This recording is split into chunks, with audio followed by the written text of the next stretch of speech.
Bienvenue dans cette nouvelle édition du 12-15 à la une de l'actualité. Un coup fort a été porté contre Boko Haram. L'armée nigérienne a annoncé la mort d'Aboubacar Sheko, le chef du groupe terroriste qui sévit dans le nord du Nigeria. Fin du recensement général de la population au Sénégal.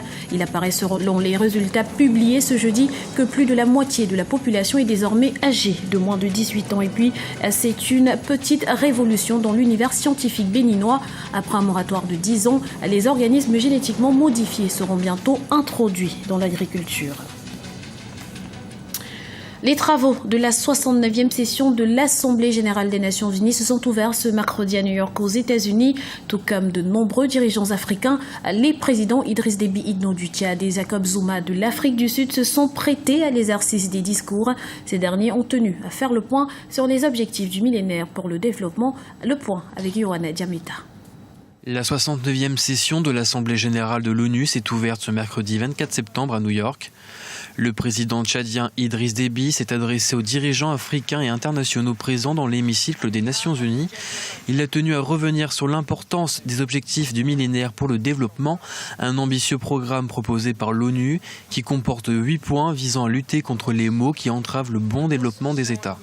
L'élaboration unanimement saluée d'un agenda pour l'après 2015 nous a donné l'occasion de revisiter en profondeur les OMD en y apportant des réponses appropriées. L'Afrique, pour sa part, a adopté une position commune qui requiert l'adhésion de tous les États et ses partenaires. Cette position commune africaine s'inscrit dans la vision de 2063 de l'Afrique. C'est pourquoi le Tchad, mon pays, y apporte son total soutien et souhaite que cette approche puisse figurer en bonne place dans l'agenda post-2015. Un constat partagé par le président sud-africain Jacob Zuma qui appelle à une véritable impulsion sur un continent encore en marge des pays développés. In spite of the progress that we have made thus far, en dépit des progrès que nous avons réalisés à ce jour, les rapports continuent de montrer que l'Afrique est à la traîne en termes de réalisation de certains des objectifs du millénaire pour le développement. C'est à juste titre que nous apprécions la mise en place de l'agenda du développement post-2015, qui sera la continuité du travail encore inachevé dans la réalisation des objectifs du millénaire pour le développement. L'agenda du développement post-2015 fournira un cadre de référence pour notre accord collectif sur ce qui doit être fait. Nous réaffirmons que les pays développés devraient être des partenaires fiables et respecter leur engagement quant aux objectifs de développement, comme la contribution de 0,7% de leur revenu national brut à l'aide publique au développement. Official development assistance. Alors que l'échéance des objectifs du millénaire pour le développement approche, l'agenda post-2015 permettra de faire perdurer les efforts accomplis jusqu'à aujourd'hui. C'est une victoire dans la lutte contre le terrorisme. L'armée nigériane a annoncé ce mercredi la mort du chef de Boko Haram, Aboubacar Sheko, sans préciser de date ni de lieu. Sa mort avait déjà été annoncée à plusieurs reprises, y compris par l'armée camerounaise le week-end dernier. Mais c'est bien la première fois que l'information est officiellement confirmée par le Nigeria. Le chef de Boko Haram s'était révélé aux yeux du monde en revendiquant dans une vidéo l'enlèvement en avril de plus de 200 lycéennes. Un rap qui avait alors suscité une indignation internationale. L'annonce de son décès a donc été accueillie avec soulagement. On écoute à ce propos Samuel Ngembok, géopolitologue. C'est une bonne nouvelle dans la mesure où cela va permettre d'alimenter le moral des troupes, parce qu'il est important d'enregistrer des victoires militaires sur l'ennemi. Mais deuxièmement, il faut également accueillir cette bonne nouvelle parce que d'un côté comme de l'autre, c'est-à-dire du Nigeria au Cameroun, il y a des victoires qui sont enregistrées. Cela peut encourager le renforcement de la mutualisation des moyens, de l'interopérabilité des forces dans la lutte contre Boko Haram. Mais en revanche, il faut prendre cette bonne nouvelle avec beaucoup de prudence. Il ne faut pas se lancer dans un optimisme béat. Parce que se lancer dans un optimisme béat, c'est sous-estimer la capacité de fragmentation des mouvements terroristes. Ce sont des professionnels du terrorisme. Et donc, ils ont fait de cette activité toute une profession. Donc, la capacité de fragmentation des mouvements terroristes, généralement, ne se fait pas de façon désordonnée. Dans le reste de l'actualité, des opérateurs économiques marocains et gabonais se sont rencontrés ce mercredi à Libreville au Gabon. À cette occasion, 2 accords ont été signés. Ils viennent renforcer la coopération entre les 2 pays dans le secteur de l'énergie et notamment de l'électricité, un sujet de la rédaction. Après le Burkina Faso, quelques 80 opérateurs économiques marocains ont posé leurs valises au Gabon. Cette caravane dénommée Action Lumière est organisée conjointement par Maroc Export et la Fédération nationale de l'électricité, de l'électronique et des énergies renouvelables, la FENELEC. À travers cette mission, le royaume chérifien ambitionne de devenir la tête de proue de la coopération Sud-Sud. Nous sommes là aujourd'hui pour faire venir plus de PME marocaines dans le secteur électrique au Gabon et encourager le concept du partenariat Sud-Sud basé sur le partage, l'expertise et l'optimisation des chaînes de valeur. 250 hommes d'affaires des 2 pays étaient présents à ce forum sectoriel. La rencontre a débouché sur la signature de 2 accords d'une durée de 3 ans. Le premier accord entre le groupement des entreprises et des travaux d'eau et d'électricité du Gabon, la FENELEC.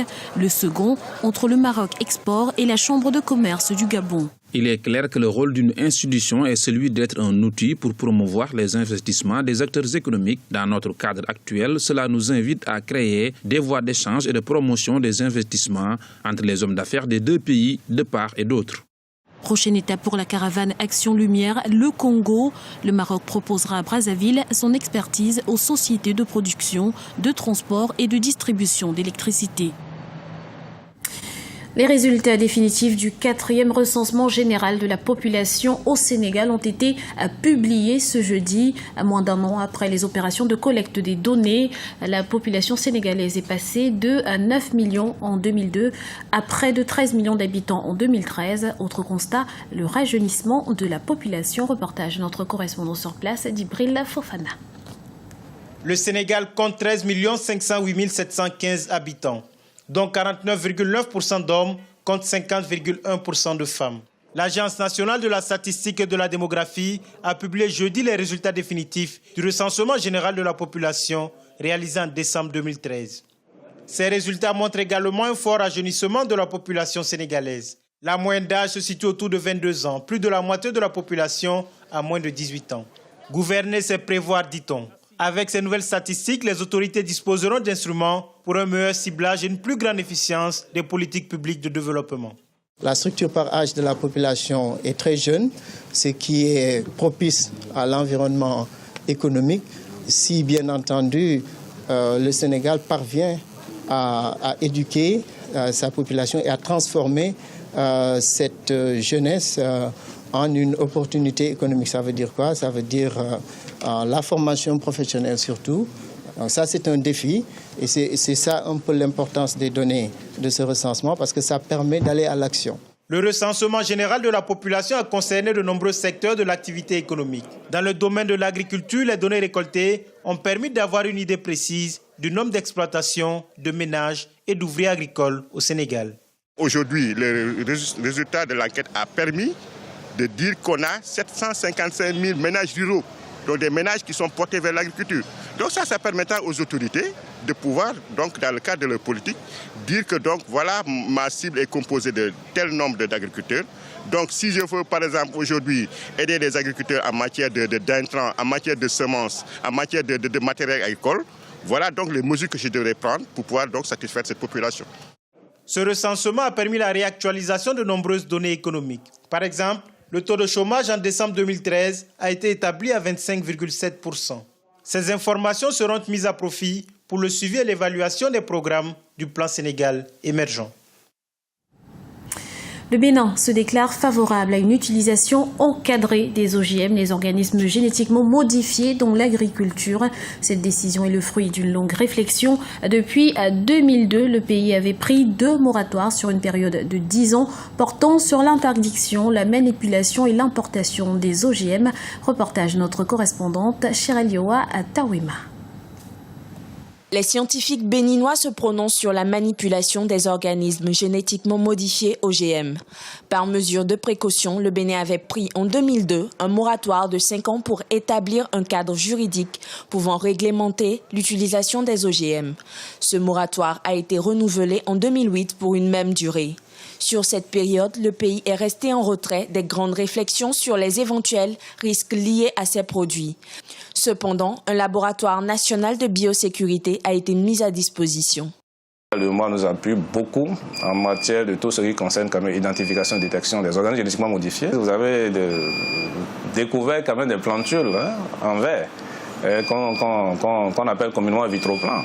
Alors, c'est les nouvelles semences, c'est une technique de production de semences, les nouvelles techniques de production de semences. Et dans les pays développés, ce sont ces plantules-là qui sont utilisées en lieu et place des semences classiques. Selon les scientifiques béninois, du fait de la présence fortuite des OGM dans les céréales, il serait judicieux que le Bénin passe à l'application des accords de Cartagena. Ces accords stipulent la mise en place d'un cadre législatif favorable à la gestion des risques relatifs aux produits issus des biotechnologies modernes. Il faut noter quelques efforts réalisés, dont la création d'un cadre national de biosécurité. Dans ce cadre-là, il faut former donc les compétences pour gérer éventuellement les problèmes que peuvent susciter, c'est-à-dire l'introduction éventuelle des OGM. Et la façon dont le problème est posé aussi, elle est fausse. Puisque on nous dit, est-ce qu'il faut aller aux OGM ou ne pas aller aux OGM? Si un importateur désire d'importer un produit OGM, est-ce que nous avons les dispositions législatives, les lois, tout ce qu'il faut, les compétences pour gérer, c'est-à-dire ce produit-là? Les OGM sont des organismes dans lesquels il a été introduit un acide nucléique capable d'induire un nouveau caractère. Sujet à polémique, ces produits ont fait naître de nombreuses appréhensions.